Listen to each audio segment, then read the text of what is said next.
Nei te reo o tāranga te re, ka ngai tāringa taie, o te whare wānanga o te kau, ki poneke, ki a koutou e, haere mai, e tau e tiki mai tairangi, ki te upopo tike, haere mai, haere mai, haere mai. Nau mai ki te pai o ngā ahorangi, nau mai, haere mai, whakatau mai e, whakatau mai e.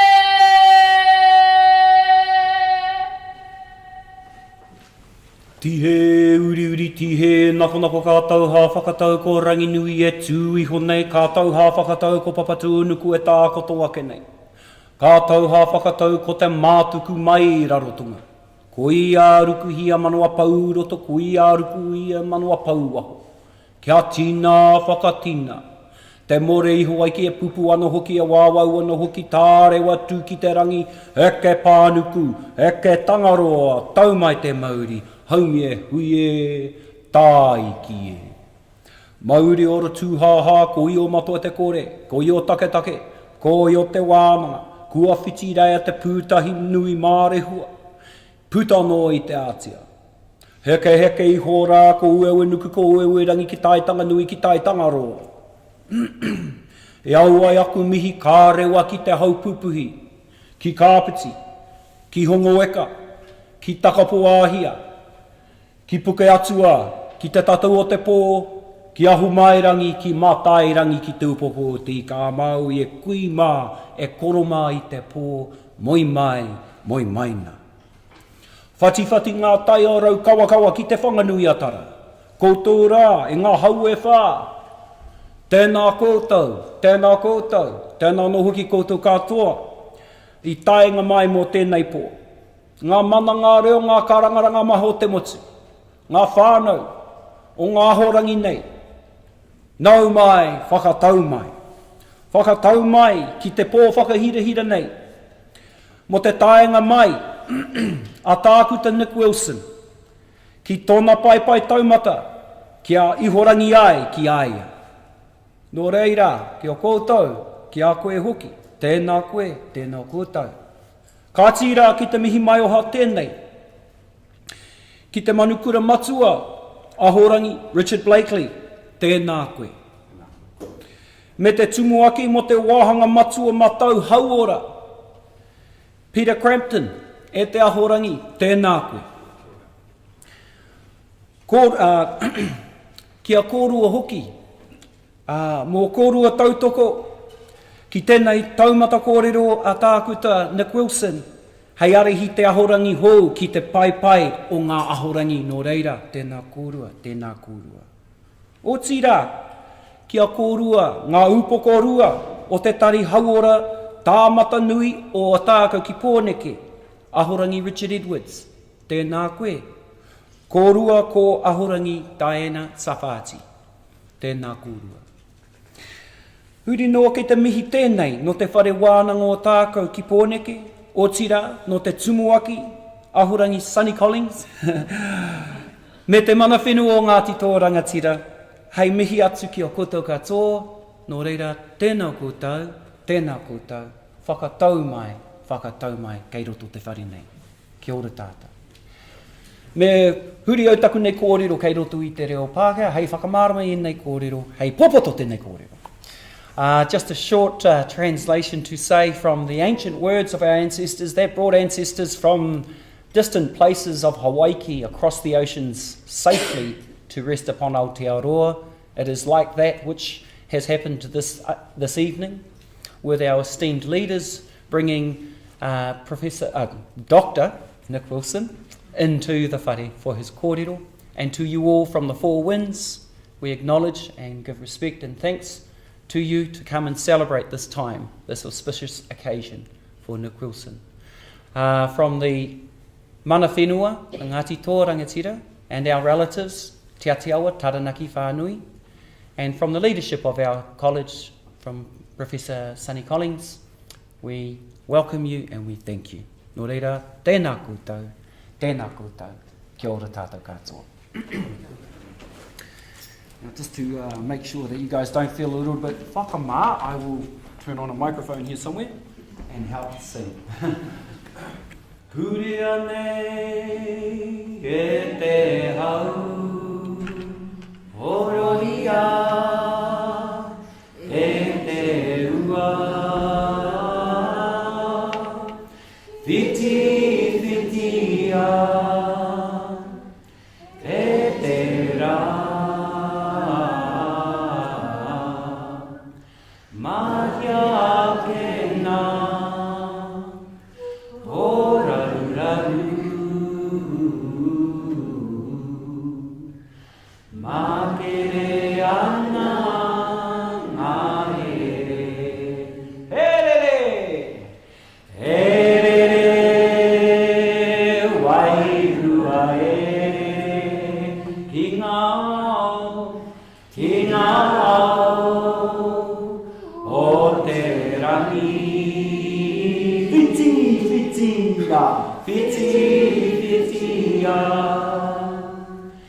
e te rā,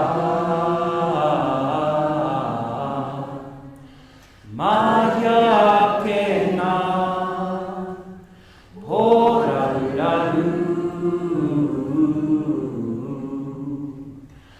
ma kere ana ngā here,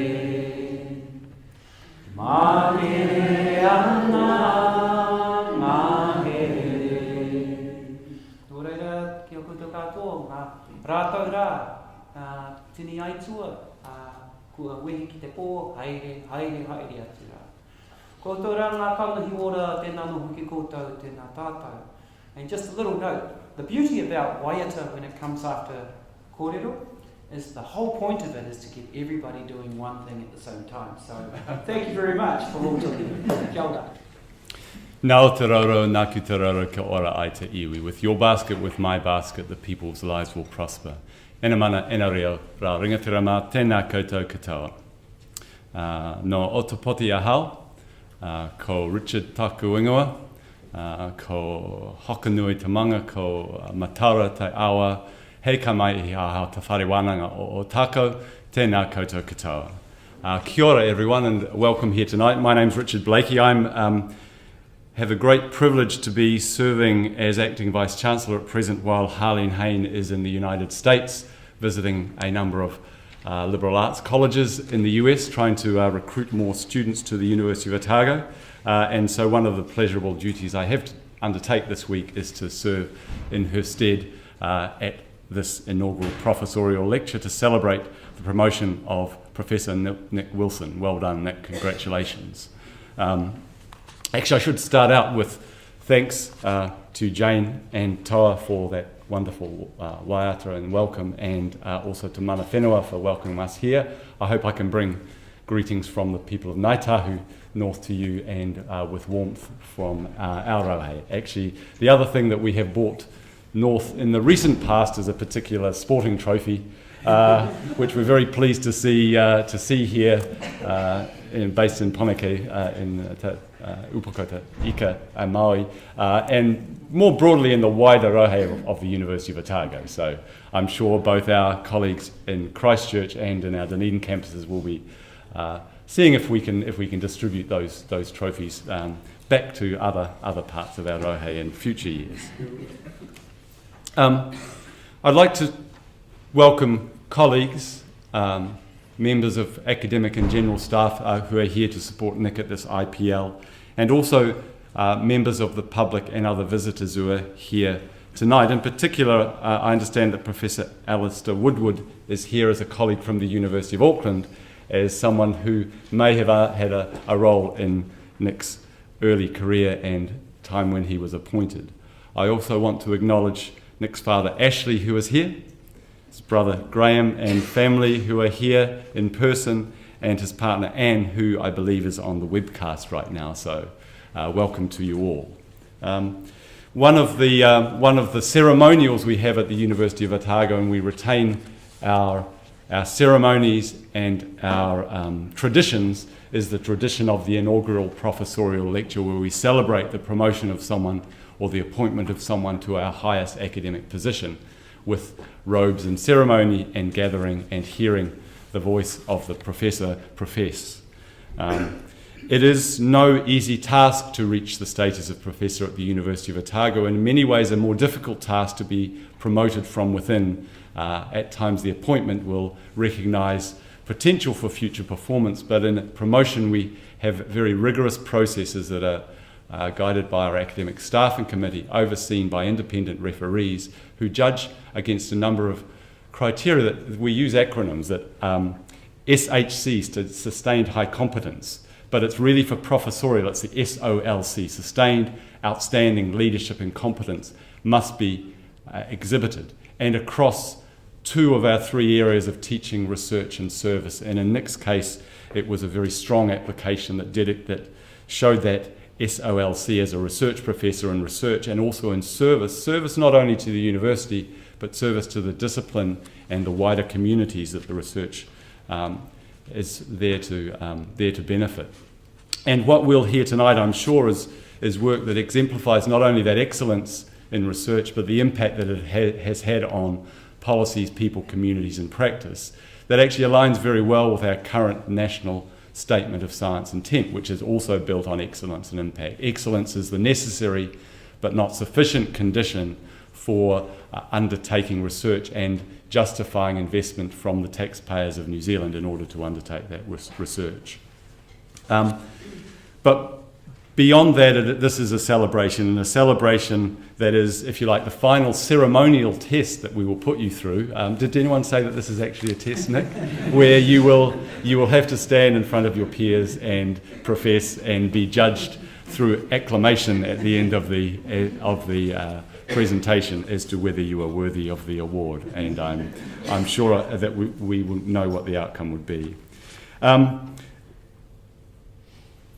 The personal thing that these events are for our senior executive, who very rarely miss them if they are able to, is that they are simply an occasion for us to soak up the wonderful research that goes on at the University of Otago and to learn more about the breadth and depth of research. That with you is exemplified with the kinds of contributions you've made, from working with the Prime Minister's Chief Scientist on a report on fluoridation to working globally with the World Health Organization, MFAT in the Pacific, and even service for scientists against nuclear weapons. So you exemplify, Nick, the national and university commitment we have to those pillars of excellence and impact, and we see a bright future for the research that you have yet to undertake and the things that you have yet to achieve.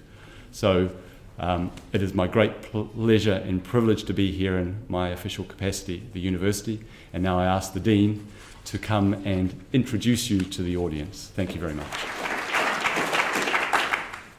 Kia ora everybody, and again welcome, and it's wonderful to see you all here, and it's my great honour and pleasure, a real delight to be able to present to you our newest professor at the University of Otago, Wellington, Professor Nick Wilson. So, as Richard has said, to attain the status of professor at the University of Otago is quite a thing, and it can really only be achieved through huge tenacity, drive and commitment. And it's a major milestone in one's academic life, but also it's a major personal milestone, and often it's a major milestone of relief for the people around professors, has been told me many times. So it's something definitely worth marking and honouring. So Nick is a research professor, and that means that his major contribution has undoubtedly been through research. I'm thinking that probably from the time in 1982 when you qualified with his MBCHB from Auckland, we never held that against you, did we? And thank you, Auckland, for giving us one of your best exports, Alistair. But right from then, I'm absolutely certain that Nick would have lived his life as a student and a graduated doctor, and then progressing through his qualifications, Diploma of Community Health, Specialist Qualification in Public Health, and then a Diploma in Industrial Health, and then a Master of Public Health. most latterly at Otago in 1994, bringing to the topics that he was passionate about a characteristic curiosity and quirkiness, which I think is the magic of what Nick brings to his discipline. And we're going to hear and see something of that tonight, I'm sure.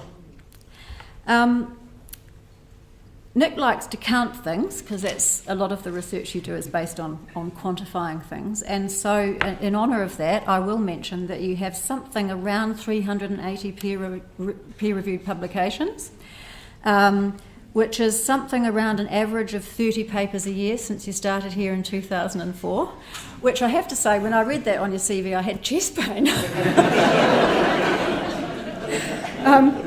And first author on around 40% and final senior author on around 33% of those contributions. And so that's about the leadership and the commitment and the passion.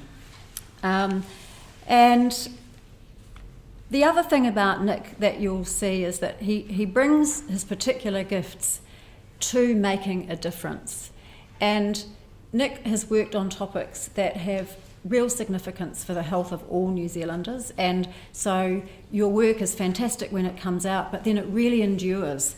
And sometimes I've really thought, gosh, really picking up cigarette stubs in public parks.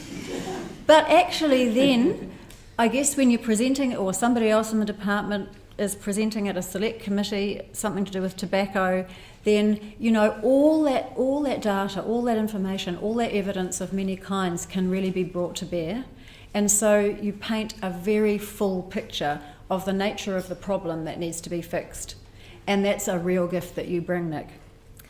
We're very lucky to have you on our staff here at the University of Otago, Wellington, for your research, for what you bring to the department, the school, the students, undergraduate, postgraduate and PhD students. And we're going to hear one of your characteristically engaging presentations, I'm sure. So, beyond death and taxes, you're going to take us. Professor Nick Wilson, I present you to the assembled guests and friends to give your inaugural professorial lecture.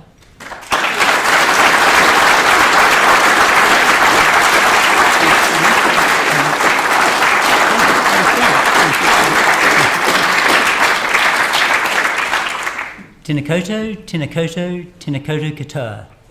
Deputy Vice-Chancellor, Pro-Vice-Chancellor, Dean, distinguished guests, colleagues, friends and family. So, welcome and thank you so much for coming. It's great to have you all here. And tonight I'm going to talk about two themes in my research, particularly taxes and their impact on health, and also the issue of what laws can do in public health. So taxes really do have bad press. There's this famous quote, the only two certainties in life are death and taxes. It's pretty negative. And so in this presentation, I'm going to see if we can get beyond that, to see if we can see certain taxes in a more positive light. But I also had a pretty negative view of taxes when I started in public health in the late 1980s.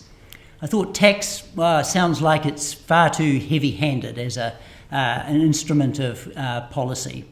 And surely education is better. Surely people will, if you give them the information, they'll know how to live healthier lives. And maybe the government will just waste the extra tax revenue on military junk like frigates and things. But was I wrong? This is a bit about what I've learned about tobacco taxes, alcohol taxes, food taxes, and also carbon pricing and tax and how that might impact on diets.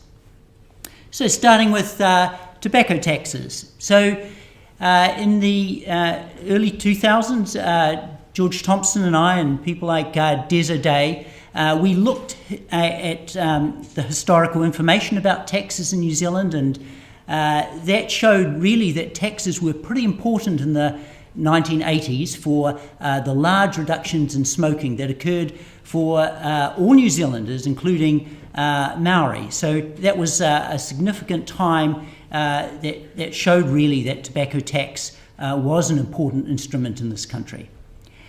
And the other research we looked at, including industry documents, but also other work, showed that tobacco taxes really met the scream test. And in tobacco control, the scream test is when the industry really hates something and they protest enormously. It shows that the scream test suggests that that instrument will work. And so that was another sign that it was a good area to look at.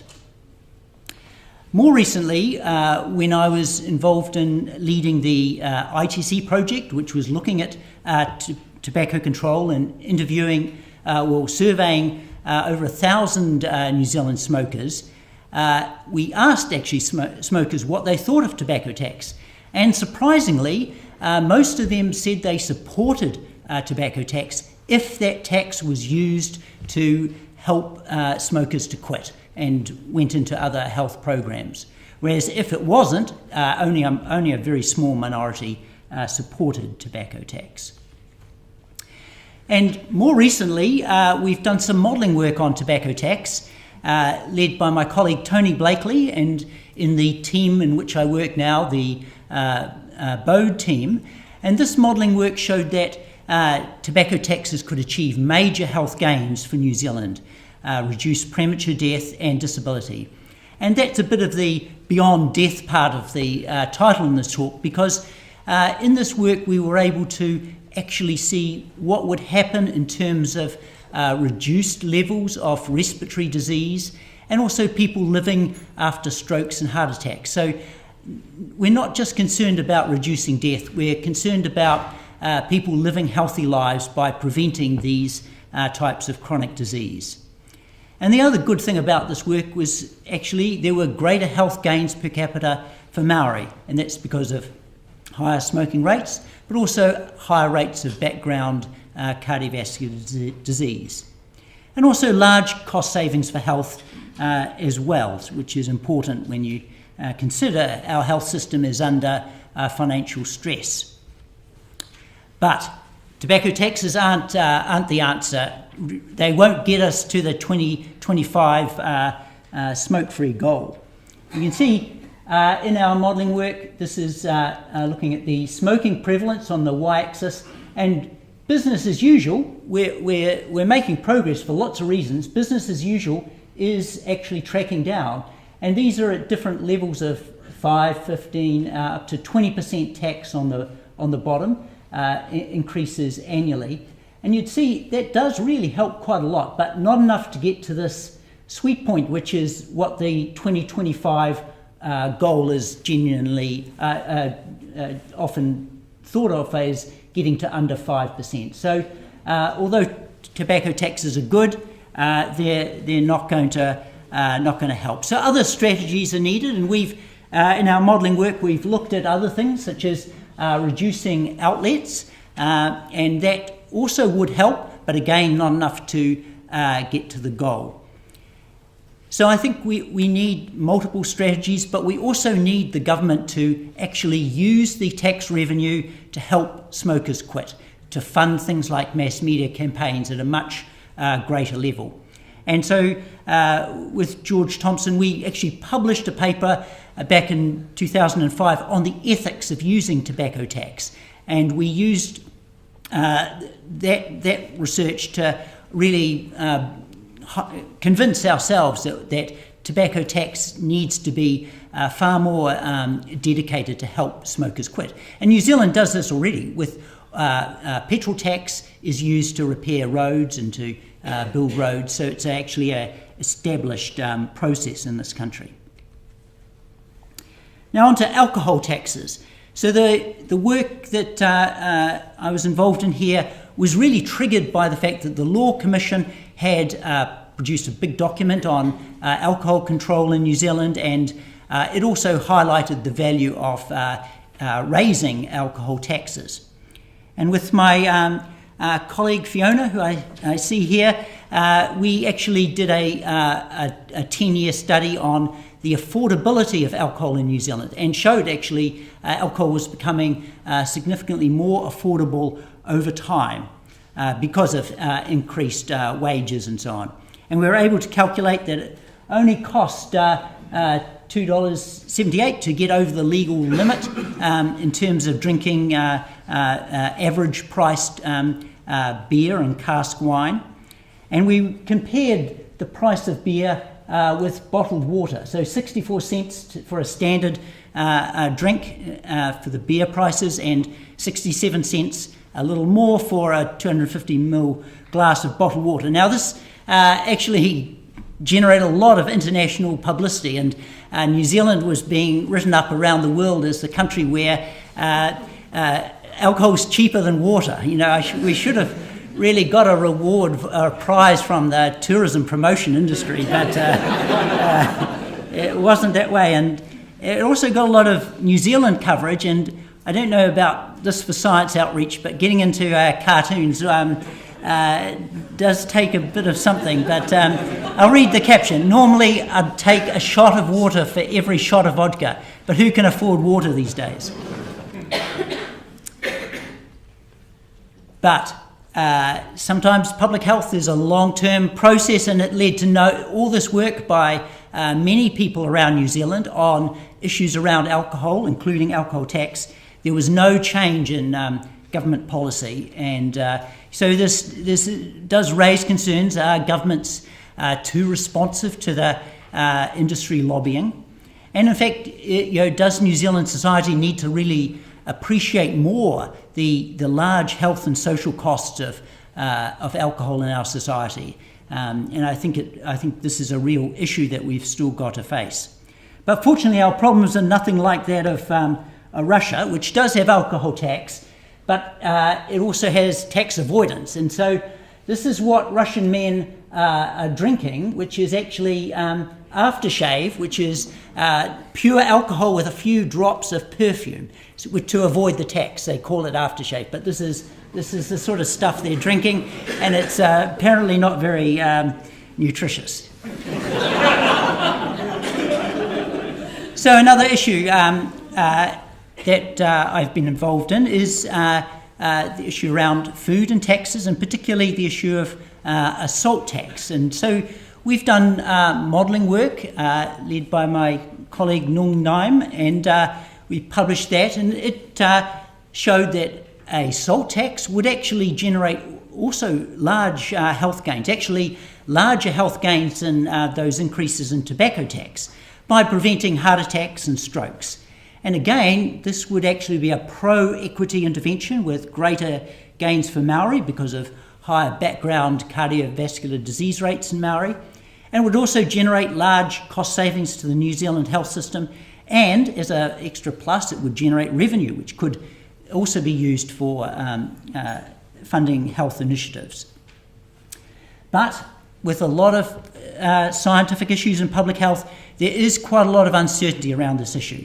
And actually the levels of uncertainty have got quite high, and so we are wondering whether some of the benefits of reducing salt, spelt there, is just really for high-end consumers of salt. But so that's an issue that we're still looking at, and we're doing further modelling to see if our salt type interventions can be more targeted at those high consumers. There's also the issue of food industry resistance. So the food industry around the world has voluntarily often reduced salt in various products, so there may be some acceptance to a low salt tax. But there's also complex issues around substitution. If there's less salt in food, maybe manufacturers will put more sugar, which is a problem. And even consumers, if they cut down on salt, maybe they'll flavour their food in other ways which are not so healthy. So here's an example of some of our the results of our modelling work, where we have looked at a salt tax, and in this particular intervention we modelled a tax that would raise progressively until New Zealanders were eating at what we thought at the time was the ideal level of salt, of sodium in the diet, 2.3 grams a day, and that would generate around 2,000 QALYs, which are quality adjusted life years. So a lot of health gain from that particular intervention. Not as much as the substitution intervention, which I'll talk about in a moment, but way more than mandatory limits on bread for salt that some countries have, and way more than voluntary food labelling, which is the TIC program in New Zealand that we've studied, which does have some real benefit, but very small at the current level compared to these other types of interventions. So moving on to the fourth type of tax area I'd like to talk about, which is carbon pricing and tax and the diet in New Zealand. And in this work, we looked at the typical New Zealand diet and worked out the greenhouse gas emissions associated with food production per person per day. So it's about 10 kilograms for the average person of carbon dioxide gases going up into the atmosphere. And then we looked at, in the modelling work, we tried to design diets that met all the nutritional requirements, but at very low cost. And one of them was a Mediterranean-style diet with relatively small amounts of meat and some fish. And so that led to an approximate halving of the carbon emissions equivalents. And slightly even better was the low-cost Asian style. And then the diet which had the lowest levels of greenhouse gas, which was also low cost and met all nutrient requirements, which is largely plant-based with a small amount of dairy products, that was only under 20% of the typical New Zealand diet. So this showed us that dietary changes could lead to healthier diets and much better diets in terms of greenhouse gas emissions. So the implications of this type of work, which we're continuing to progress in our modelling work, is that if New Zealand agriculture paid for its pollution, at the moment it doesn't, it's been given a free ride by successive governments. If it did pay a carbon tax, that would increase ruminant meat prices, which would lead to decreases in beef and lamb consumption, which would have carbon emissions benefits and also health benefits. But of course, given these are big New Zealand exports, there's industry and political resistance to agriculture paying its way, and there's also substitution issues that need more research. Will there be downsides if people say eat more chicken? And I'll talk about some of the issues with chicken shortly. So to sum up, smarter and healthier tax policies, are they possible? Well, my initial views about taxes when I started public health, I think they were too dismissive and simplistic. Now I think some taxes can be important, and we need higher taxes on harms such as tobacco, alcohol and greenhouse gas pollution, particularly greenhouse gases from agriculture, which are half of New Zealand's greenhouse gas emissions. And I think we also need to explore new taxes on harms, starting with soft drinks, as some other countries around the world are starting to do, and then to consider potential taxes on sugar, salt, and even junk food. And the advantage of taxing junk food is that some of those issues with substitution are not going to be such a problem, because foods that are high in salt tend to be high in sugar and saturated fat and so on. But I think we should also think about tax reform in a broader way, and we need to probably balance any increases here with lower taxes on hard work. It does seem crazy to tax hard work in some ways, and so maybe we should need to lower income tax, especially for low-income New Zealanders. And I think many of increased taxes on some of these other goods means that we could probably lower things like GST to have a more balanced tax system in terms of getting the most gain for health.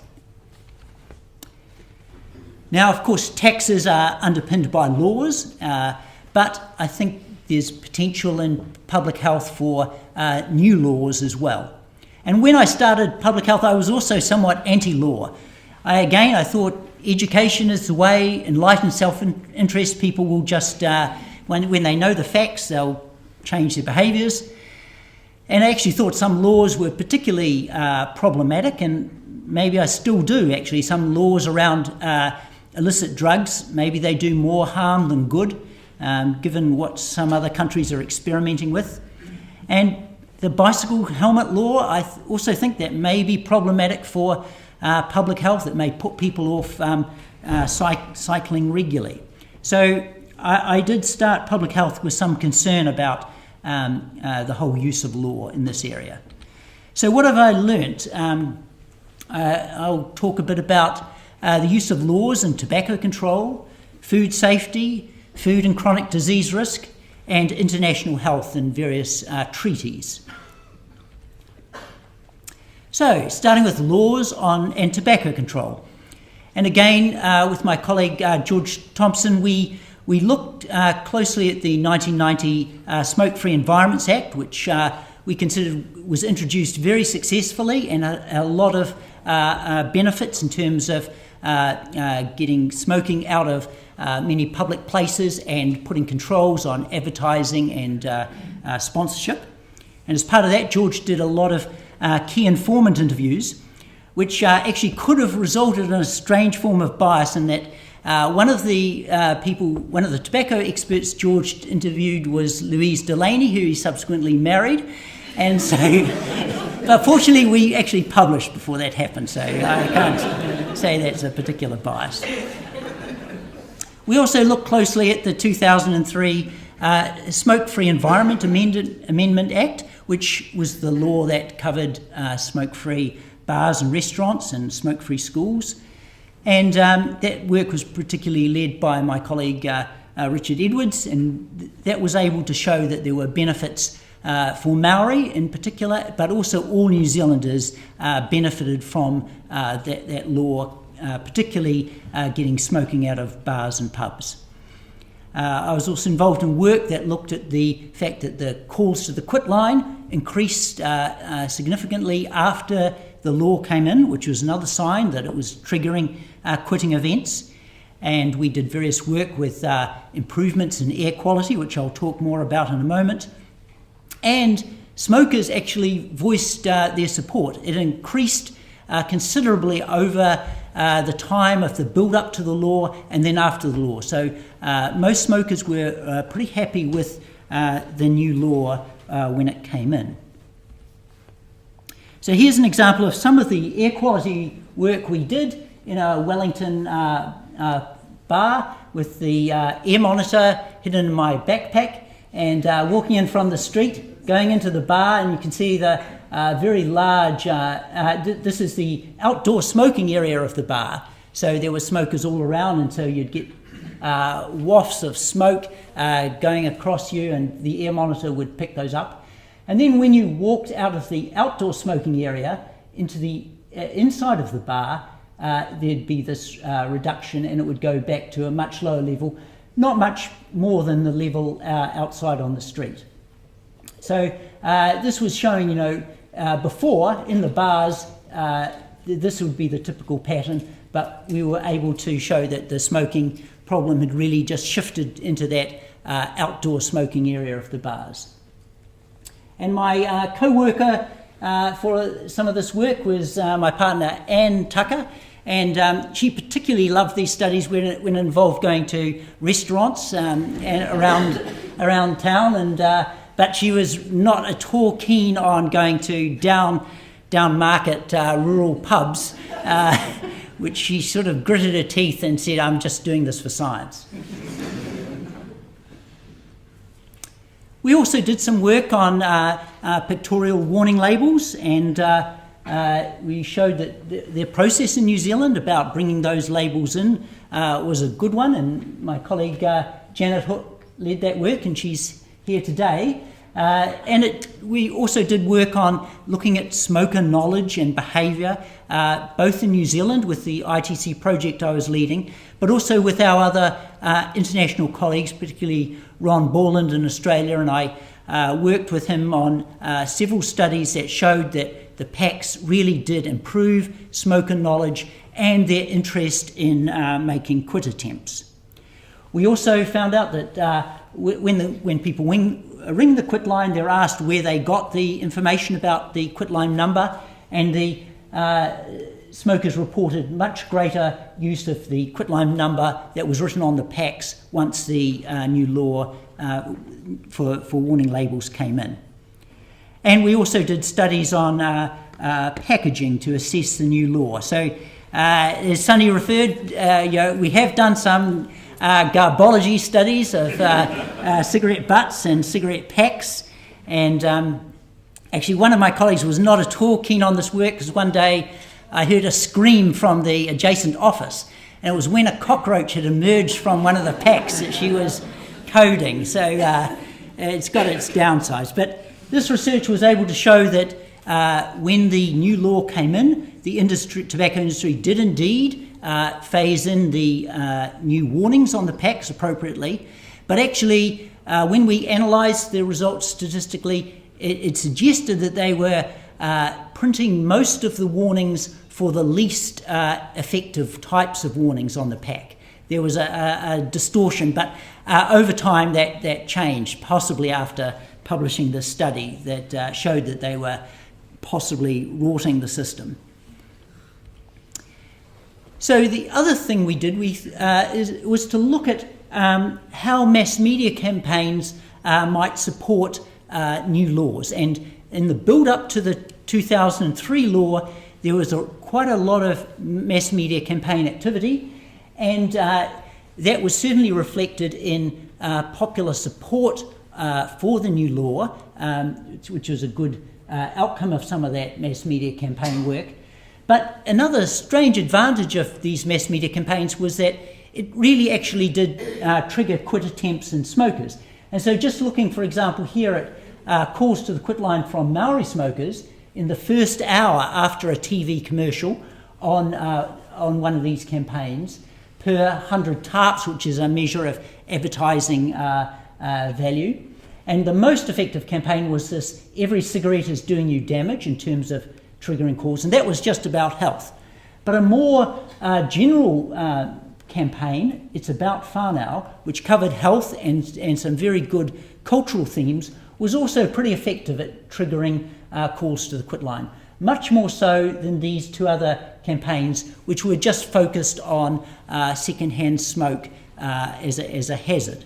But they were still able to trigger some calls to the quit line. Some buts, though, about laws and tobacco. And laws do have costs, chews up parliamentary effort and time, and we actually did a study on this to help with our modelling work, which was a best estimate of around $3.5 million to pass an act when you count up all the parliamentary hours spent on that. Quite a broad range, $2 to $6 million. And I'll talk more about that in a moment, but another problem with some of the laws that we've had is that there's inadequate uptake and enforcement sometimes. And when we surveyed schools in the lower North Island, only a third had smoke-free signs at their main gate, when actually they're meant to have signs on all their gates. The other problem is that there's government resistance to addressing gaps in some of our laws, and particularly, I think, the one about smoking in cars with children. Many countries have moved on this now, and New Zealand still is not really making progress in this area. In fact, New Zealand's 10 years behind Arkansas, which has passed 2 laws on smoking in cars now. So that's a very conservative US state. And so I think we really need to think about addressing some of these gaps. So just an extra note on costing a law. So as part of this, as I said, we looked at parliamentary time and various other policy process costs. But as part of the study, I forced myself to watch parliamentary television, and I was shocked actually to find that when they're debating a law, there's hardly anyone there. And then the ones that were debating it were often talking about completely different things and nothing to do with the law being debated. So as someone who's a bit obsessed with efficiency, I found this a rather shocking process. So there's maybe a lot of efficiency gains that could be made. Also, as part of this, I did learn a very unusual political science term, which is called partisan taunt, and it's what political scientists use to actually describe a lot of the content of what politicians say in their speeches, really just taunting the opposition with no useful outcome. So as I said, we did a survey of smoke-free signage outside schools, and actually we did do a media release to publicise the fact that many schools were not following, most schools were not following the law. And shortly after that, at a function, I was accosted by in a friendly way by a health promotion agency worker who said, "You've blown our sign budget for the year," because schools had just suddenly started ordering all these signs, and they'd run out of them. And actually, since then, I have noticed when I look around Wellington, a lot of schools do have these new signs, whereas before they had no signs, or some schools even had signs that were just a green board because the white bit had completely faded over the last 10 years. Another area we looked at, George Thompson and I looked at signage in children's playgrounds, and these in New Zealand are just covered by policies at the moment. Every other country in the world that deals with this issue has bylaws, but New Zealand takes a very soft approach, and so that's an area where we could probably strengthen things by considering bylaws. And you have these bizarre contrast of what's done about stopping dogs in the playground versus these much smaller smoke-free signs. So now, moving on to a separate area I've been involved in on food safety law. And this work has largely been led by my colleague Michael Baker, but we summarised in 2006 what had been happening with the Campylobacteriosis epidemic, a gastrointestinal disease causing often severe diarrhoea and often more serious symptoms. And we found actually that the notification rate had been just nearly every year had been increasing since the early 1980s, right up to that point in that peak in 2006. And surprisingly enough, it correlated extremely closely with the increase in fresh chicken meat production in New Zealand in terms of kilograms per person. Before this time, no one in New Zealand ate fresh chicken; it was all frozen in the 1970s. So this was a major epidemic, and so research up in that early period, again led often by Michael, covered actually 21 studies when you look at the literature, and involved 3 case control studies, which are quite powerful epidemiological tools, and one of them included the world's largest study on case control study ever done on Campylobacter, and all these showed that fresh chicken was a risk factor. And I did a systematic review in 2005 for the Food Safety Authority that pulled all the information together, and that also highlighted this problem, that there was very strong microbiological and epidemiological evidence that fresh chicken was a risk factor for Campylobacteriosis. So what did we do? We did some science outreach, and it did highlight to me if you do say something is dripping with disease, the media take notice. I think that was your idea, Michael, that quote. So after that, and it was not just what we did, it was many other scientists and researchers highlighting that this was a problem. But finally, after this very long epidemic, the regulators started monitoring, and they stepped in. In 2008, you could no longer have highly contaminated chicken going to market.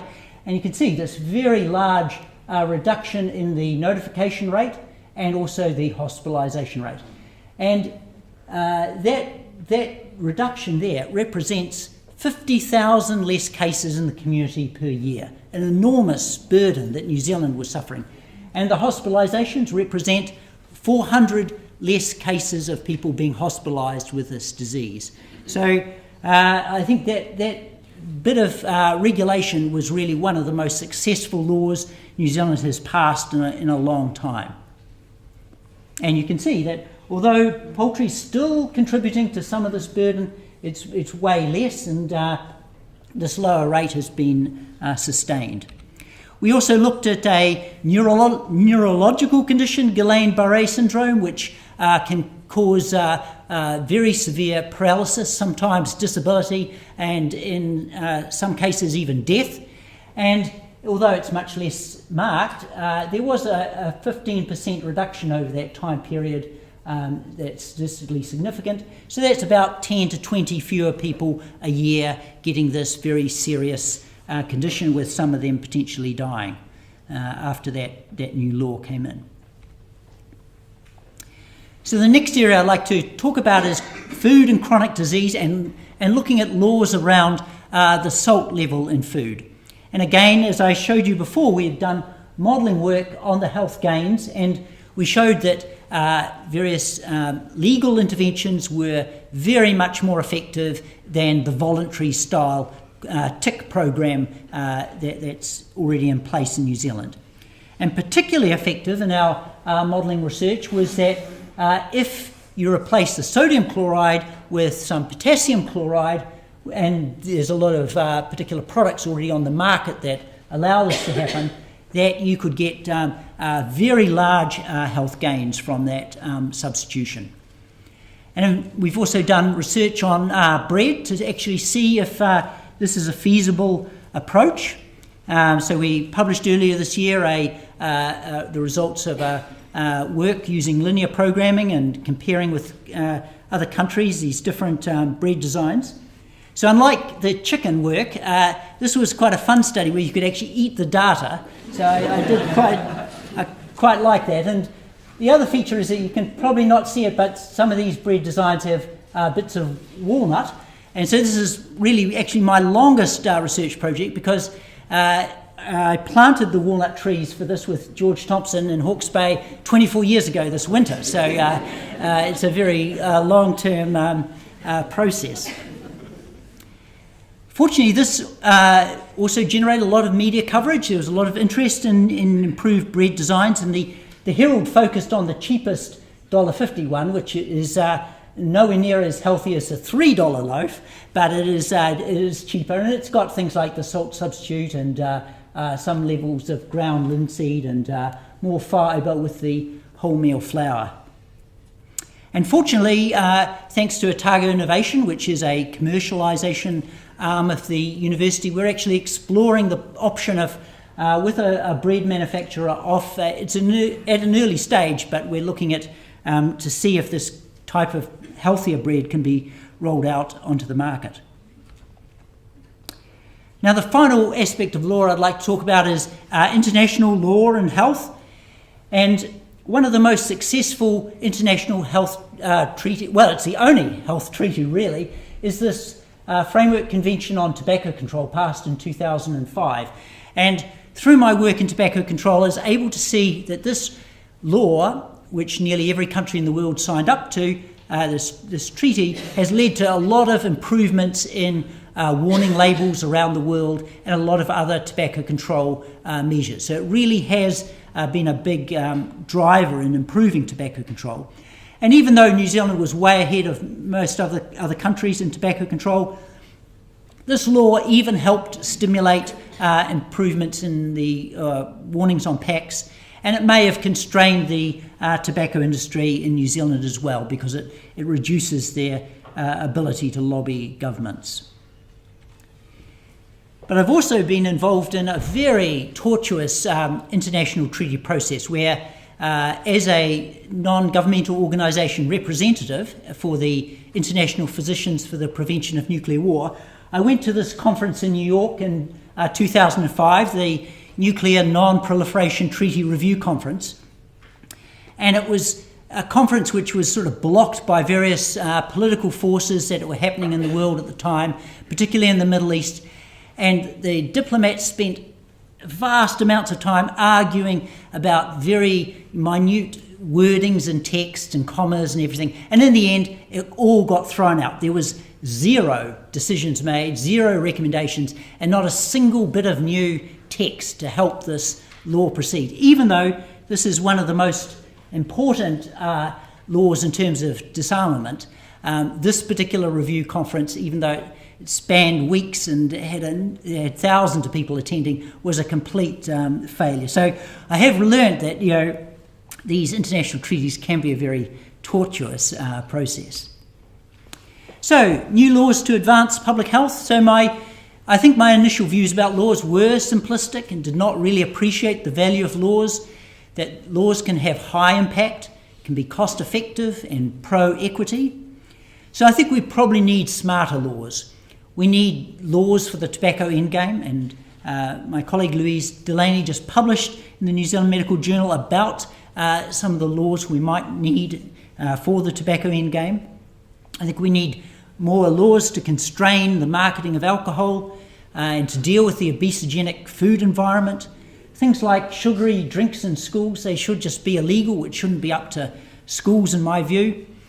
And I think we need to use laws to really address some of the big issues that face human civilization, existential risks in terms of climate change and also nuclear weapons. So they can build on existing treaties, but also we need probably other new laws that may constrain things like coal production, for example, for climate change. So summing up, of course, multiple public health strategies are needed for nearly every public health issue, but I think taxes and laws can be key components. I think we need smarter tax policies. We need to tax health harms and reduce other taxes to compensate. I think we need new laws, particularly for things like the tobacco endgame, since our society has agreed that that's a smoke-free 2025 as a goal. And we need to have new laws to deal with global threats, particularly climate change. So, thanks to some people, and starting with thanks to my great parents. My dad's here tonight, and he definitely helped foster my interest in science, which has been, of course, very important. And my mother was very keen on fostering my interest in health and medicine.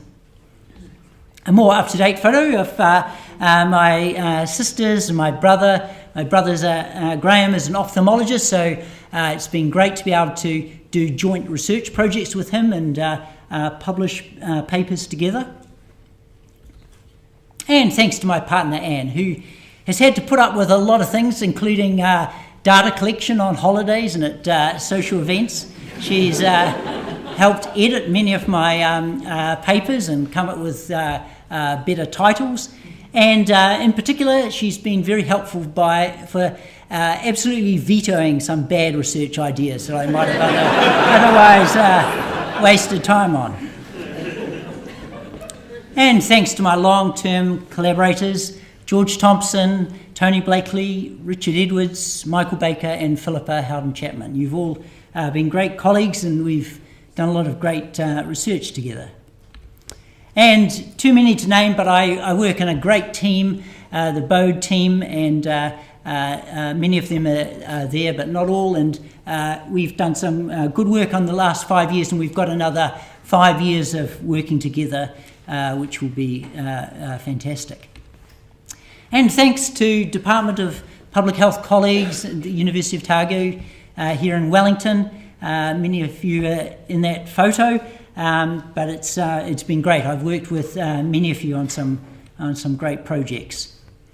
And thanks to my earlier mentors and colleagues, the skinny guy in the middle there's me, and that's a youthful-looking Michael Baker, Don Vandrenaika, Murray Logerson, and Ian Pryor, who've all contributed a lot to my career development, especially when I was starting off and working in communicable diseases.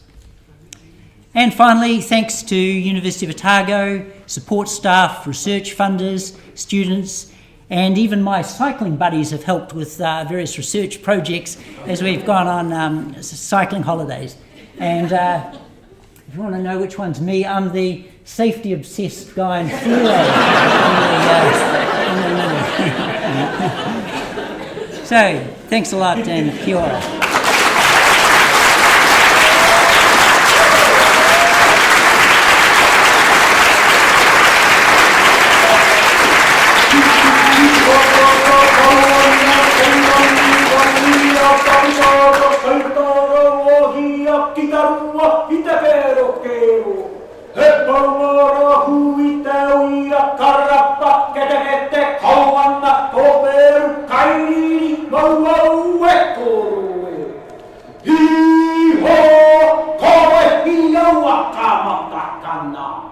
Koitte tangata kiarere ure tirohanga ngarua rera ngarua kuri kamarui hiaroa kannate mate kaura kannate mate kaura tennete tangata nonai chiki mai vakasi tera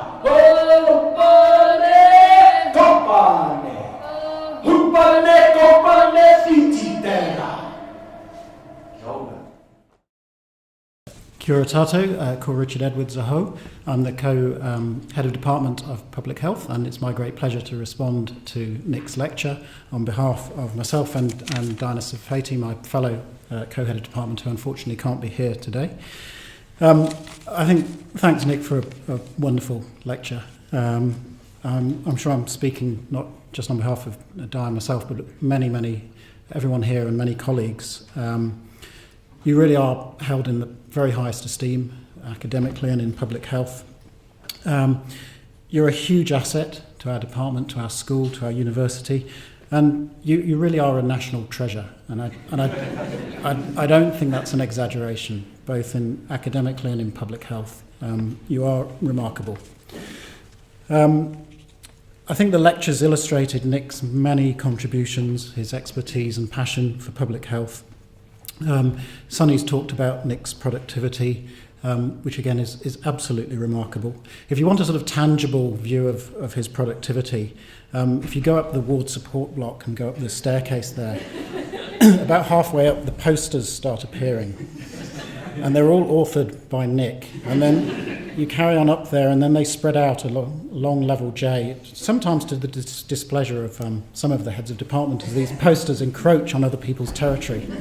But it's like a sort of a creeping pandemic of posters.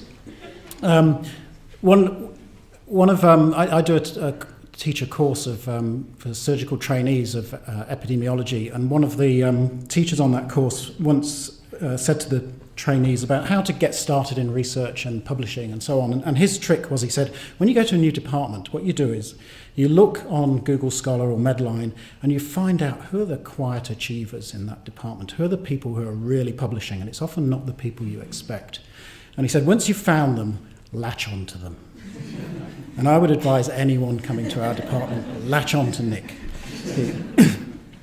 So as we've seen today, Nick has a huge and notable body of work in key areas of public health. So whether it be communicable disease like influenza, which he didn't talk about today, Campylobacter, and obviously the poultry industry is a huge fan. In tobacco control, which is where I've worked with Nick for many years, where he's done so much cutting edge research. Some of his thinking on end game ideas for tobacco control, is internationally recognised, and more recently the modelling work that he's done with the Tony Blakely and the Bode team. It's a remarkable body of work, but there's so much more as well, as we've seen today, whether it's on alcohol, obesity, climate change, etc., etc. I could go on and on and on. And throughout this, he does display this trademark degree to innovate in both the topics and the methods that he uses, and his ability to identify and prioritise key public health issues, and his insightful and intelligent analysis and interpretation. So his research has had major impacts on public health debates, on policy, on practice, and as we've seen there with that example of the Campylobacter, which Nick showed. I mean, that's a major impact improving the health of this country, and that's not only down to Nick and Michael's work, but it's been a major part of it. And I think if there is one overriding hallmark that I would draw attention to, and I think Sonny mentioned this, it's the innovation and the imagination, the quirkiness, if you like, but it's quirkiness with a purpose. And scientists are often seen as a bit dull and a bit geeky. Well, maybe we are a bit geeky sometimes, but but one thing about Nick is he's never dull. He has got an immense imagination. I remember seeing a documentary about the code breaker Alan Turing, and so one of his fellow code breakers, who was a professor of maths, was talking about Alan Turing and saying, you know, there's some things about him. I'm quite a clever guy, but there's some things that he came up with which I could never have come up with. He's that remarkable. And Nick's a bit like that. He comes up with new ideas, new ways of thinking, whether it's methodologically or new topics to investigate. He does it all the time, and you know, I don't know of anyone else who can do that to the extent that Nick can. He is remarkable. So some of the things that he's have been mentioned in the talk, that so looking at collecting cigarette butts and the length of cigarette butts and how that varied between areas. There's a purpose in that, trust me. Looking at hand sanitizer use in flu epidemics, looking at the content of car advertisements, epidemiology of journalist homicide and terrorism, emergency food storage practices in New Zealand, observational studies of dog fouling in parks, assessing the quality of public toilets. Even that the one of the school signage, what he didn't say was part of the methodology, at least for one part of that project, was using Google Street View to explore this and measure the amount to which signage was being put up. So it is quite remarkable, and I really want to know about some of those projects that were vetoed by But on a personal note, I really want to thank Nick for the lecture that he's given today. Thanks for being such a wonderful, inspiring colleague to me, and I say on behalf of many other staff colleagues, but also students who have, I'm sure would echo those sentiments. He's always highly collegial in his approach. He's always modest. Getting Nick to here was, and believe me, was a journey. And yet I would say, you know, he's one of the most justifiable and well-merited professorial appointments that has ever happened in this university. So congratulations to Nick. Thank you for your contributions. And yeah, thank you very much. And all the best with the future.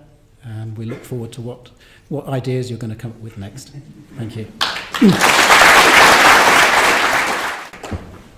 Kia ora everyone, my name is Peter Crampton, I'm the Pro-Vice-Chancellor of Health Sciences, and it falls to me to close off the formalities for the evening, and then we'll repair for refreshments at the top of the stairs.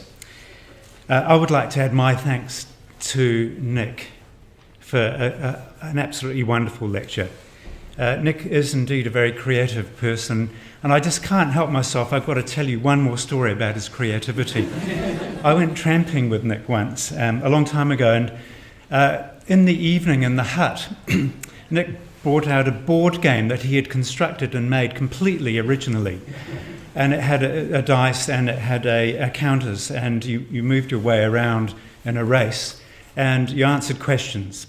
And the theme was the sexual characteristics in the animal kingdom.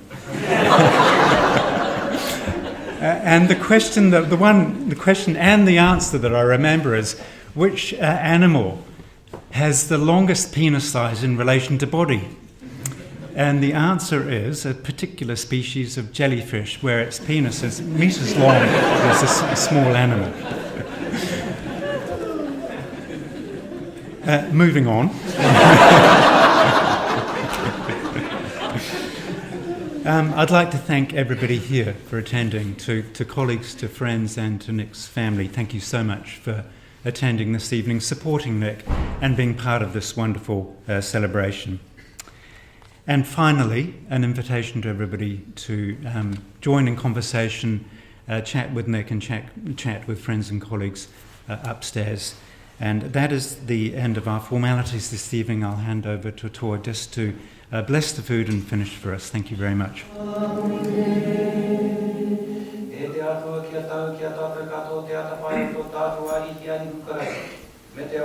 te atua, me te pipina tai. Nō reira ki o koto katoa, I hui mai nei mo tēnei rāwhakahihira, mo te rangatira nei, mo te ahorangi, tēnā no hoki koe, ka tai mai koe ki tō tāngata. Ana i he waiata mō tātou, he whakaari mai, so pati ake. Wakaria mai, ori peka ki au, ia o mai, raro i te ko, e ona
Ai,